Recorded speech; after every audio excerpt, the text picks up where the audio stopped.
आज आपण महात्मा गांधी यांच्याविषयी माहिती घेणार आहोत, ज्यांना आपण राष्ट्राचे पितामह म्हणून ओळखतो. महात्मा गांधींचा जन्म 2 ऑक्टोबर 1869 रोजी गुजरातमधील पोरबंदर येथे झाला.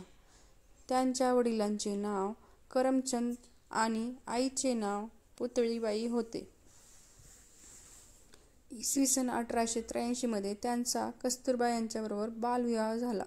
कस्तुरबा आणि गांधीजी यांना 4 अपत्ये झाले. शालेय शिक्षण संपवून वयाच्या 19व्या वर्षी 1988 मध्ये ते इंग्लंडमध्ये लंडनला युनिव्हर्सिटी कॉलेज वकिलीचे शिक्षण घेण्यास गेले. तेथे त्यांनी इनर टेम्पल या गावी राहून कायद्याचा अभ्यास केला.